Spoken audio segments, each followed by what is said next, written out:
कैसे हैं आप लोग? I hope you are having a great day as usual. आप किसी भी क्लास, किसी भी पैटर्न या बोर्ड के बच्चे हैं तो आप ये वीडियो लेक्चर देखना ना भूलें। That is going to be very useful and essential. तो शुरू करते हैं without wasting any of your time.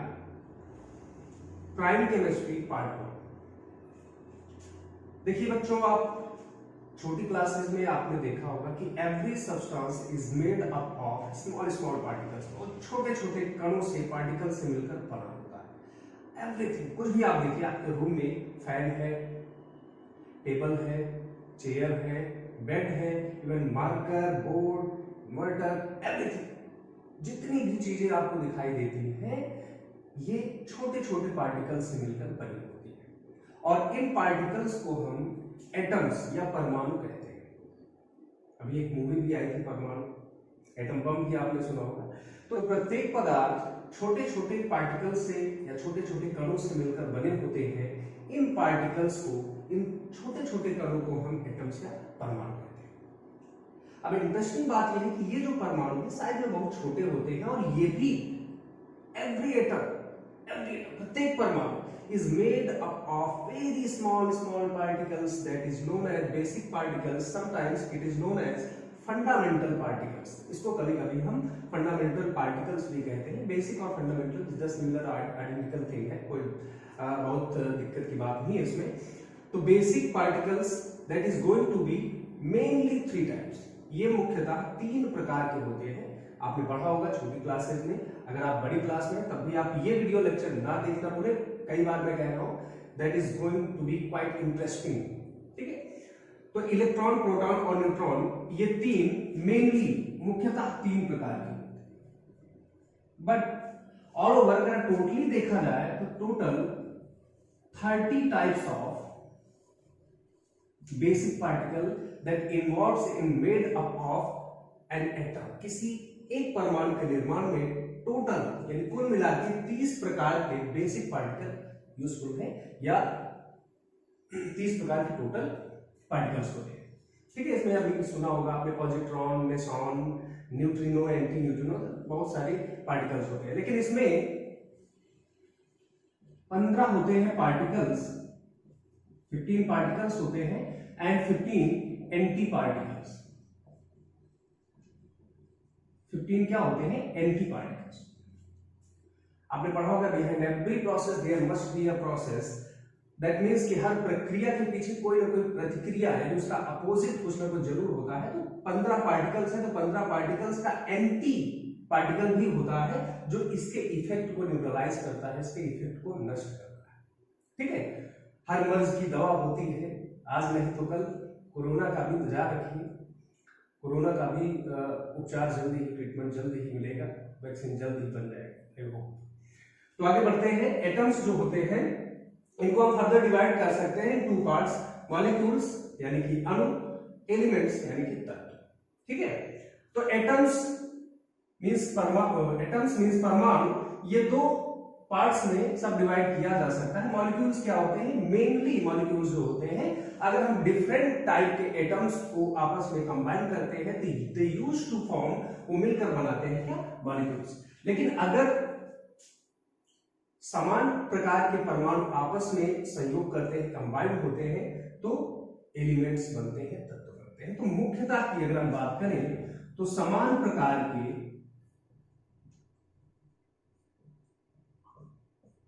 परमाणु अगर आपस में कंबाइन करते हैं तो एलिमेंट्स बनते हैं। और ज्यादातर ऐसे समान प्रकार के इसमें भी होमो एटॉमिक एंड हेटेरो एटॉमिक करके बनता है। लेकिन मुख्यतः अगर हम बात करें कि असमान प्रकार के या भिन्न भिन्न प्रकार के, आप कह सकते हो भिन्न भिन्न प्रकार के एटम्स जब आपस में कंबाइन करते हैं they used to form molecules. ठीक है, तो जो एलिमेंट्स होते हैं देयर आर टोटली 118 यानी कि 118 प्रकार के एलिमेंट्स तत्व अभी तक खोजे जा चुके हैं। और इनके लिए पीरियोडिक टेबल भी बनी है, इनको एक सर्टेन पोजीशन दी गई है सब प्रकार के एलिमेंट्स को। और ये जो एलिमेंट्स हैं, ये जो तत्व है, ये समान प्रकार के परमाणुओं से मिलकर बनते हैं। आप नोटबुक उठा लीजिए, जो जो चीजें आपको इंपॉर्टेंट लगती है यू कैन राइट डाउन। आगे एलिमेंट्स जो है that is further divided into 3 parts. Metals means धातु, नॉन मेटल्स मींस अधातु, और मेटलॉइड्स मींस उपधातु। ठीक है, तो अब ये जो 118 प्रकार के एलिमेंट्स हैं, इनको metals, non metals and metalloids, धातु, अधातु और उपधातु 3 पार्ट्स में डिवाइड कर दिया गया है। ठीक है, जिसमें अगर नंबर की बात करें total 91 metals are present in the periodic table. जो अभी तक मेटल, जो अभी तक एलिमेंट्स खोजे जा चुके हैं उसमें 91 मेटल्स हैं। ठीक है, और मेटलॉइड्स जो है वो 6, और बाकी बचे हुए नॉन मेटल्स हैं 91, 6 कितना हुआ, 97 हुआ, आई थिंक 21 आना चाहिए। 21 टोटल नॉन मेटल्स प्रेजेंट है पीरियोडिक टेबल में। ठीक है, तो मेटल्स क्या होती है, मेटल्स की प्रॉपर्टीज अलग होती हैं, नॉन मेटल्स की अलग होती है, मेटलॉइड्स की, उन्हीं की प्रॉपर्टी के बेस पे इसको हम अलग अलग डिवाइड करते हैं। चलिए देखते हैं। तो मेटल्स जो होती हैं धातुएं, धातुओं का जो मेन प्रॉपर्टी जो होती है वो ये होती है कि इनमें conduction of heat and conduction of electric charge occurs. इसमें इलेक्ट्रिसिटी फ्लो करती है, हीट भी जो है उसका कंडक्शन होता है, और मेटालिक साइन होती है। लाइक अगर हम बात करें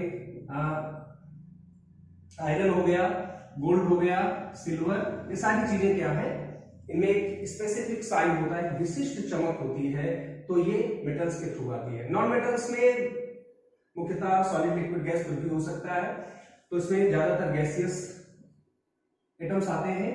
गैसियस में जैसे हाइड्रोजन, हीलियम, ठीक है, oxygen, nitrogen, that is going to be non part of non metals. ठीक है, मेटलॉइड्स में बोरॉन्स, सिलिकॉन, जर्मेनियम, एंटीमनी, ये सारी चीजें जो है तो टोटली 6 है मेटलॉइड्स में, ये फर्दर मोर डिवाइड किया गया है। ठीक है, अब आगे हम बात करेंगे मेटल्स के जो ऑक्साइड होते हैं वो एल्कली या बेस कहलाते हैं, क्षार कहलाते हैं। ठीक है, ऑक्साइड या समटाइम्स कुछ भी कंपाउंड आप मेटल्स का बनाते हो तो ज्यादातर उसकी प्रॉपर्टीज बेसिक होती हैं, एल्कलाइन होती हैं। ठीक है, और नॉन मेटल्स के जो ऑक्साइड्स होते हैं that is going to be acid, ये जो बिहेव होता है इनका एसिड की तरह होता है, और जो मेटलॉइड्स के ऑक्साइड होते हैं वो एम्फोटेरिक यानी दोनों प्रकार के उभयधर्मी बिहेवियर जो है शो करते हैं, प्रदर्शित करते हैं।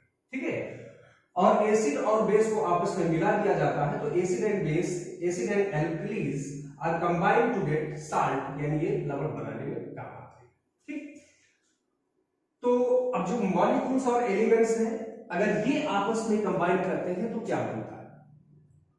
देखिए बच्चों, जो मॉलिक्यूल्स या एलिमेंट्स आपस में कंबाइन करते हैं, मॉलिक्यूल्स, एलिमेंट्स से, देन या तो कंपाउंड बनता है या तो मिक्सचर या मिश्रण बनता है। ठीक है, अब कंपाउंड कब बनता है, जब इनको एक सर्टेन रेशियो में मिला दिया जाता है। अगर हम एलिमेंट्स को सर्टेन रेशियो में, जैसे H2O है, अगर हम बात करें H2O की, तो हाइड्रोजन का 2 एटम, ऑक्सीजन का 1, तो रेशियो की अगर बात की जाए तो 2:1। ठीक है, तो अगर हम इसको निश्चित अनुपात में या सर्टेन रेशियो में, निश्चित अनुपात में मिलाते हैं तो कंपाउंड बनता है, और अनिश्चित अनुपात है, अनसर्टेनिटी है अगर रेशियोज में, then you have to form mixture, मिश्रण प्राप्त होता है। ठीक है, तो मिश्रण को हम यहाँ पर नहीं लिखे हैं क्योंकि स्पेस कम है और वीडियो लेक्चर बड़ा हो जाएगा, तो ये भी ध्यान रखना है। तो मिश्रण को हमने इसमें स्थान नहीं दिया है, आगे हम मिश्रण की बात करेंगे पार्ट 2 में या पार्ट 3 में, जैसे भी मौका लगे। तो कंपाउंड्स माने कि यौगिक, that is a certain ratio of a mixture of certain ratio of elements you can say, यानी कि अगर हम एलिमेंट्स को या मॉलिक्यूल्स को निश्चित अनुपात में मिला देते हैं तो जो सब्सटेंस बनता है, जो स्पीशीज बनती है, that is going to be called compound. इन्हें यौगिक कहते हैं। और यौगिक जो होते हैं बेटा, ये 2 प्रकार के होते हैं, inorganic compounds and organic compounds. अगर हिंदी बोर्ड के, यूपी बोर्ड के बच्चे हैं तो इनऑर्गेनिक का मतलब होता है अकार्बनिक, जिसमें कार्बन नहीं होता है, और दूसरा है ऑर्गेनिक मीन्स कार्बनिक, जिसमें कार्बन प्रेजेंट होता है, कार्बन उपस्थित होता है। ठीक है, तो इनऑर्गेनिक भी इनको फर्दर मोर डिवाइड किया जा सकता है 3 पार्ट्स में: ionic compounds, covalent compounds, coordinate compounds. That means Hindi में बात की जाए तो आयनिक को आयनिक ही कहा जाता है, विद्युत संयोजी भी कहा जाता है, कोवैलेंट को सहसंयोजी या सहसंयोजक, कोऑर्डिनेट को उपसहसंयोजी ठोस कहा जाता है, उपसहसंयोजी यौगिक कहा जाता है। ठीक है, अब ऑर्गेनिक को कार्बनिक, जिसमें कार्बन प्रेजेंट होता है, आप इसको डिफाइन कर सकते हैं। ऐसे कंपाउंड जिनमें कार्बन प्रेजेंट होता है उनको हम कहते हैं कार्बनिक यौगिक या ऑर्गेनिक कंपाउंड्स। ठीक है, अब कार्बनिक यौगिक को 2 पार्ट्स में बांटा गया है, एक एलिफैटिक और दूसरा एरोमेटिक। देखिए एरोमेटिक जो होता है ये अगर इंग्लिश लिटरेचर के हिसाब से देखा जाए तो एरोमा वर्ड से बना है।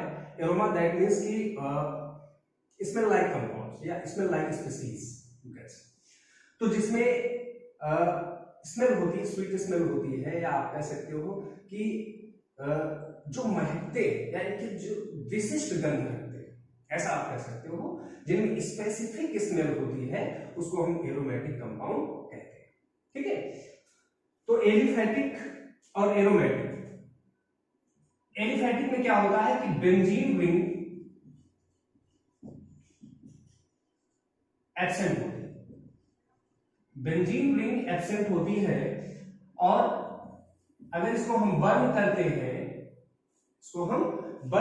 हैं तो ये व्हाइट फ्यूम के साथ मोस्टली या मोस्ट प्रोबेबली व्हाइट फ्यूम या कलर्ड फ्यूम के साथ ये बर्न करती है, जलती है। लेकिन अगर हम एरोमेटिक की बात करते हैं तो इसमें बेंजीन रिंग प्रेजेंट होती है, और इसको बर्न करने पर प्रोबेबली ऑल द टाइम्स इसको बर्न करने पर ये ब्लैक फ्यूम के साथ जलते हैं, काली धुएं के साथ जलते हैं। आपने देखा होगा टायर्स होते हैं, टायर्स को जलाने पर क्या होता है, ब्लैक फ्यूम के साथ जलते हैं। ज्यादातर पॉलिस्टर के कपड़े, पॉलीस्टाइरीन, नायलॉन, ये सारी चीजें एरोमेटिक होती हैं, और ये बर्न करने पर ब्लैक फ्यूम के साथ, काली धुएं के साथ जलती है, और उनका स्पेसिफिक महक भी होती है, गंध भी होती है, व्हाटएवर। ठीक है, तो जब कंपाउंड्स बेटा आपस में मिलते हैं तो कंपाउंड्स की बारी है। कंपाउंड्स जब कंबाइन करते हैं तो कंपाउंड्स के कॉम्बिनेशन से पदार्थ या सब्सटेंस बनता है।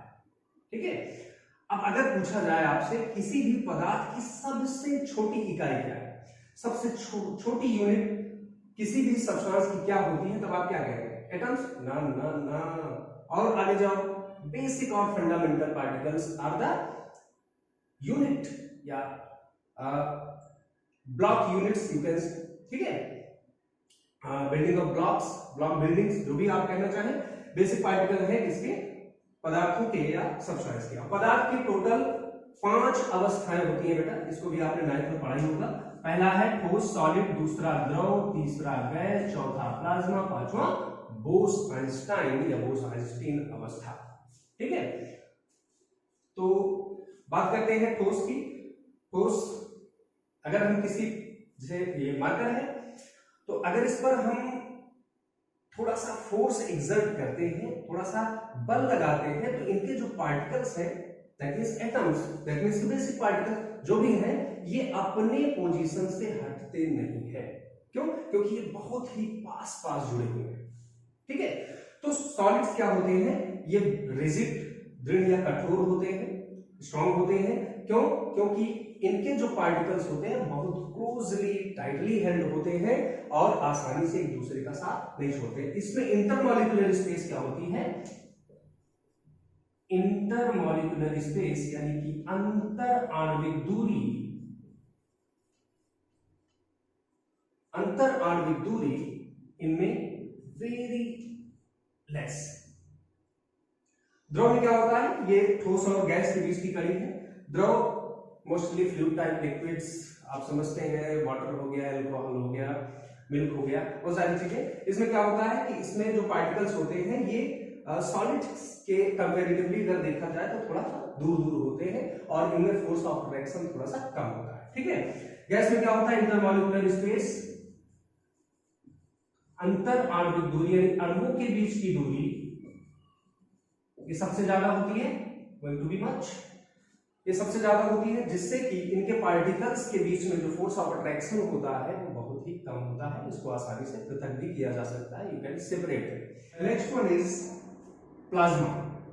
प्लाज्मा क्या होता है कि किसी भी गैसियस सब्सटेंस का, किसी गैसीय पदार्थ का अति उच्च ताप एट वेरी हाई टेम्परेचर एक स्पेसिफिक कंडीशन होती है, विशिष्ट अवस्था होती है। प्लाज्मा इज लाइक लेयर्ड, एक पॉलीथीन टाइप में ये होती है, कह सकते हो इसे प्याज का, अनियन का जो आवरण होता है एंथ्रोसायनिन के नीचे वाला, उसको आप प्लाज्मा कह सकते हो, बहुत बारीक लेयर होती है इनकी। पांचवा है बोसानस्टीन। ये जो प्लाज्मा है ये at high temperature, at high temperature उच्च ताप पर गैस की स्पेसिफिक कंडीशन होती है। गैस को बहुत ज्यादा उच्च ताप पर रख दिया जाए तो जो कंडीशन प्राप्त होती है, जैसे एथिलीन से आप पॉलीथीन बनाते हो, आगे आप पढ़ेंगे। बोसानस्टीन क्या है? एट वेरी लो टेम्परेचर, इसी का जस्ट अपोजिट है, बहुत कम ताप पर किसी भी गैस की जो स्पेसिफिक कंडीशन होगी उसको हम कहते हैं बोसानस्टाइन या बोसानस्टीन अवस्था। ठीक है, तो फिर से एक बार, सॉलिड जिसमें मॉलिक्यूल्स बहुत पास होते हैं, एक दूसरे को बहुत टाइटली बांधे हुए होते हैं, पकड़े हुए होते हैं, छोड़ेंगे ना हम तेरा साथ ए साथी मरते दम तक, ऐसा कुछ। ठीक है, तो आसानी से इनको हम पृथक नहीं कर सकते हैं, अलग नहीं कर सकते, सेपरेट नहीं कर सकते, क्योंकि इनके बीच में अट्रैक्शन ज्यादा होता है। जितनी भी कठोर चीजें हैं, जितनी भी मेटल्स हैं, इनको आप सॉलिड कह सकते हो, ठोस कह सकते हो। जैसे सॉलिड है चेयर, बोर्ड, फैन, बॉल, सारी चीजें क्या है, ये सॉलिड है, तो इनके जो पार्टिकल्स हैं वो बहुत पास जुड़े हुए। ठीक है, लिक्विड में क्या होता है कि ठोस की अपेक्षा थोड़ा पार्टिकल्स दूर होते हैं, तो फ्लूइड टाइप में हो जाते हैं। ऐसे ही गैस में बहुत ज्यादा दूर तक होते हैं, तो इनको आसानी से पृथक किया जा सकता है। प्लाज्मा और बोसानस्टीन आपने देखा है कि अति उच्च ताप पर विशिष्ट कंडीशन बनती है और एक अति निम्न ताप पर एक वेरी लो टेम्परेचर गैस की एक स्पेसिफिक कंडीशन बनती है। तो ये था प्राइम केमिस्ट्री का पार्ट 1 या सेक्शन 1 यू कैन से, जिसमें हमने आपको सारी चीजें पॉइंट बाय पॉइंट समझाया है, बताया है कि बेसिक पार्टिकल से एटम्स बनते हैं, एटम्स क्या होते हैं। लिटरली अगर देखा जाए तो ये दो प्रकार से बन सकते हैं, मॉलिक्यूल्स, एलिमेंट्स। ठीक है, एलिमेंट्स और मॉलिक्यूल्स आपस में जुड़कर कंबाइन होकर कंपाउंड या मिश्रण बनाते हैं। कंपाउंड कितने प्रकार के होते हैं, एलिमेंट्स कितने प्रकार के होते हैं, सारी चीजों को आप स्क्रीनशॉट ले लीजिए इसका, और स्क्रीनशॉट लेके जगह पर नोट डाउन कर लीजिए। ठीक है, तो मिलते हैं प्राइम केमिस्ट्री के पार्ट 2 दूसरे वाले वीडियो लेक्चर में। तब तक के लिए धन्यवाद, नमस्कार, दैट्स ऑल।